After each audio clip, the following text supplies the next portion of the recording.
జై శ్రీరామ్, జై శ్రీకృష్ణ. గీతా మార్గానికి స్వాగతం. భగవద్గీత 4వ అధ్యాయమైన జ్ఞానయోగంలో ఉన్నాం.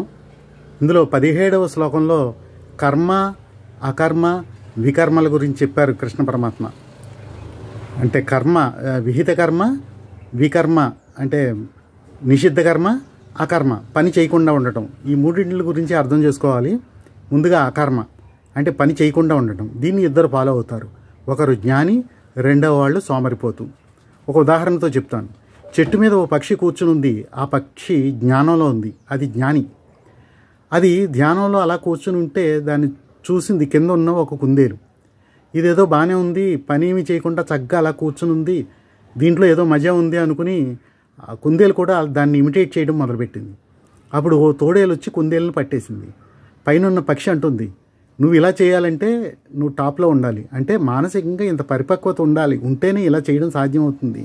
నువ్వు పని చేయాల్సిందా, నువ్వు పని చేయడం మానేసి ఇలా కూర్చుంటానంటే ఇదిగో తోడేళ్ళు పట్టేస్తాయి సుమా అని దాని ఉద్దేశం. అందుకే కృష్ణ పరమాత్మ జ్ఞానులకి చెప్పారు, మీరు పని చెయ్యండి అయ్యా, పని చేయకపోతే మూర్ఖుడు చెడిపోతాడు, వాళ్ళు కూడా పని చేయడం మానేస్తారు. మీరు పని చేస్తే ఎలా చేస్తున్నారో చూసి అలా చేస్తారని చెప్పి జ్ఞానులకి పని చెయ్యమని చెప్పారు కృష్ణ పరమాత్మ. తర్వాత అంటే మనల్ని ధ్యానం చేయొద్దని కాదు, మనం కూడా ధ్యానం చేయాలి, కాకపోతే దానికంటూ ఒక టైం ఉంటుంది. పని చేయాల్సిన టైంలో పనిని ఎగ్గొట్టి చేయమని కాదు. తర్వాత కర్మ, వికర్మల గురించి తెలుసుకుందాం. కర్మ చేయవలసిన కర్మ, వికర్మ నిషిద్ధ కర్మ. ఈ రెండింటికి వ్యత్యాసం జంతువులకైతే వాటి ఆర్టిఫిషియల్ ఇంటెలిజెన్సీకి అర్థమైపోతుంది, అవి అలా ఫాలో అవుతాయి. కానీ మనిషికి విజ్ఞత ఉంటుంది. ఉదాహరణ చెప్తాను చూడండి. ఒక సింహాల పార్క్ ఉంది. ఆ పార్కులో ఒక గైడు సింహాలను చూపించడం కోసం అని చెప్పి ఒక వెహికల్ మీద కూర్చున్నాడు. చేతిలో ఒక కర్ర ఉంది, కింద చక్రాలు, వెహికల్ టాప్ మీద కూర్చుని ఉంటాడు. టాప్ మీద కూర్చున్న అతని చేతిలో ఉన్న కర్ర పెద్దగా కనపడుతుంటేప్పటికీ ఈ సింహం ఏమనుకుంటుందంటే అదంతా కలిపి ఒక జంతువు అనుకుని అతని జోలికి వెళ్ళదు. అదే మనిషి ఆ కర్రను విడిచిపెట్టి కిందకి దిగితే సింహం వేటాడేస్తుంది. అంతకు ముందు ఉన్న మనిషిని వేటాడకుండా దూరంగా ఉంది, అది పెద్ద జంతువు అని భావించింది. ఇదంతా కూడా దాని ఆర్టిఫిషియల్ ఇంటెలిజెన్సీకి అది ప్రవర్తించింది. అదే మనిషికి విజ్ఞత ఉంటుంది. విజ్ఞతతో ఆలోచించి అతను చేయవలసిన పని చేస్తాడు. అక్కడ మంచినీళ్ళు ఉన్నాయండి, మనకు వేస్తుంటే మంచినీళ్ళు తాగాలని మోటివేట్ అవుతాం. అయిన తర్వాత వెంటనే వెళ్ళి తీసుకుని తాగేయం. ఒక కుక్క అయితే వెంటనే వెళ్ళి మూత పెట్టేస్తుంది. కానీ మనిషి ఆ మంచినీళ్ళ గురించి ఆలోచిస్తాడు. అవి మనం కొనుక్కుని తాగాల్సిన నీళ్ళ, లేకపోతే ఎవరినైనా అడిగి తాగాలా, దాని యజ్ఞం ఏంటో, విధానం ఏంటో కనుక్కొని దాని ప్రకారంగా చేస్తాడు మనిషి. అది ఒక్కొక్కసారి విహిత కర్మను కూడా డ్యూటీ ప్రకారం చేయాల్సి ఉంటుంది. ఇప్పుడు ఓపెన్ హామర్ గారు ఉన్నారు, ఆయన అణుబాంబు వేయాల్సి వచ్చింది జపాన్ మీద, హిరోషిమా నాగసాకిల మీద. అది విహిత కర్మ, నిషిద్ధ కర్మ, కానీ అతను డ్యూటీ ప్రకారం వేయాలి. ఈ సందిగ్ధంలో ఆయన ఇండియా వచ్చి భగవద్గీత చదువుకొని దాన్ని అప్పుడు వెళ్ళి ఆ అణుబాంబు వేసేయడం జరిగింది.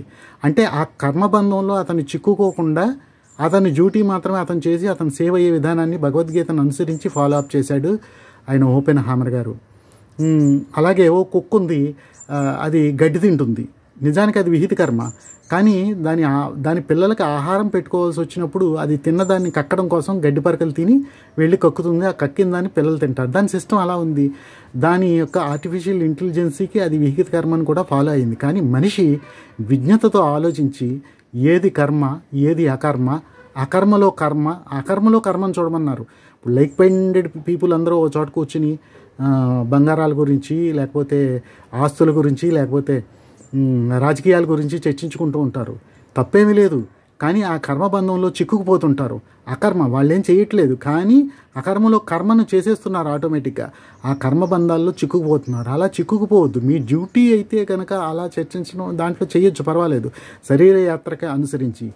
దాన్ని ఈ కర్మ, అకర్మ, వికర్మలను ఎలా ఫాలో అప్ చేయాలనేది సాంఖ్యయోగంలో చెప్పిన దానికి కొంచెం డెవలప్ వెర్షన్ చెప్తూ 19 నుంచి 24 శ్లోకాల వరకు కూడా కాస్త వివరణగా చెప్పారు కృష్ణ పరమాత్మ. వాటిని కూడా వచ్చే వీడియోలో చర్చిస్తాను. ఒక సామాన్యుడిగా, అంటే నా సామాన్య జీవితానికి భగవద్గీత ఎలా సపోర్ట్ చేస్తుంది అన్న అంశం మీద ఫోకస్ చేసి నేను అర్థం చేసుకున్న విషయాన్ని నా మిత్రులతో చర్చించడానికి నేను సిద్ధపడ్డాను. కాబట్టి మీరు అర్థం చేసుకుంటారని ఆశిస్తున్నాను, నన్ను ఆదరిస్తారని ఆశిస్తున్నాను. జై శ్రీరామ్, జై శ్రీకృష్ణ. వచ్చే వీడియో కలుద్దాం.